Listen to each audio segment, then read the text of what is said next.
We move through our lives with a quiet, absolute certainty.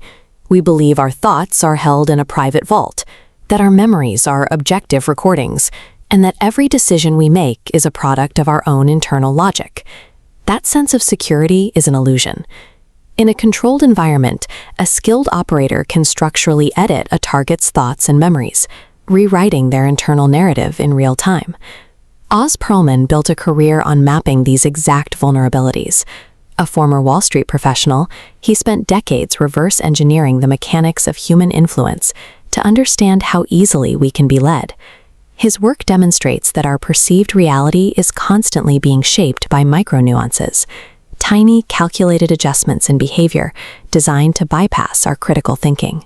To see how deep this vulnerability goes, we have to deconstruct the cognitive kill chain, the specific sequence of events that allows a manipulator to access, extract, and eventually erase the evidence of their intrusion.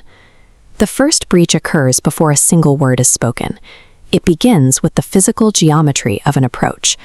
Our evolutionary hardware is built to survive. When a stranger approaches you directly, head-on, presenting two eyes, your brain automatically flags them as a potential apex predator and immediately initiates a subconscious defensive response. Manipulators bypass this alarm using the one-eye approach.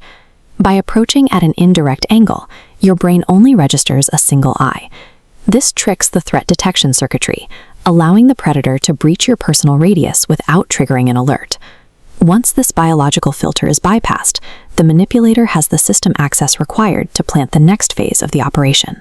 With your defenses down, the operator begins planting specific outcomes disguised as independent thoughts.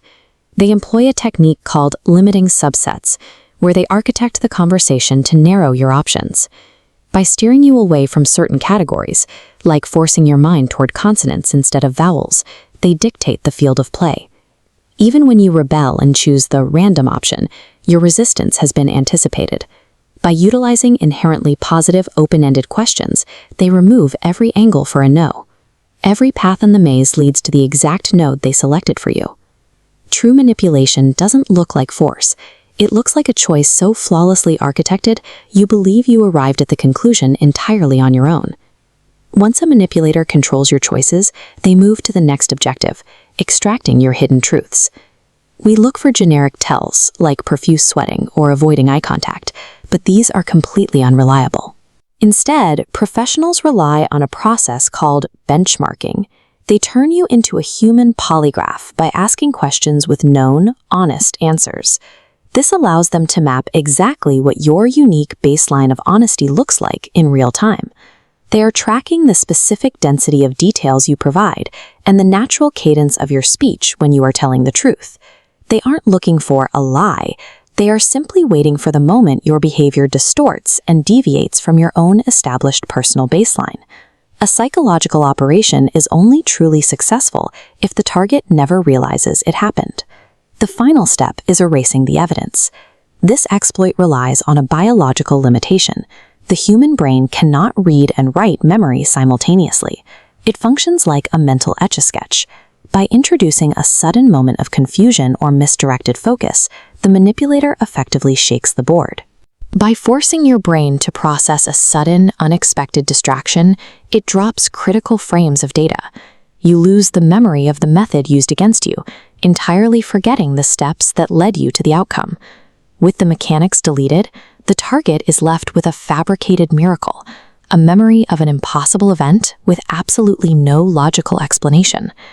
The same evolutionary loopholes that allow others to bypass our defenses provide a direct path for us to seize control of our own subconscious responses.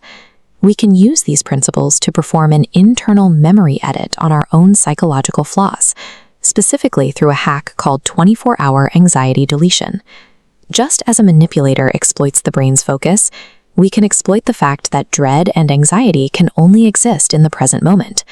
By tricking the brain into visualizing a point 24 hours after a dreaded event, where the task is done and the panic is gone, you force the system to drop the frames of the current anxiety response. You are effectively editing your own timeline, using the same malleability that mentalists use to bypass logic. When you understand the geometry of influence and the specific baselines of your own behavior, you are no longer a passive target. You have finally seized admin privileges to your own mind.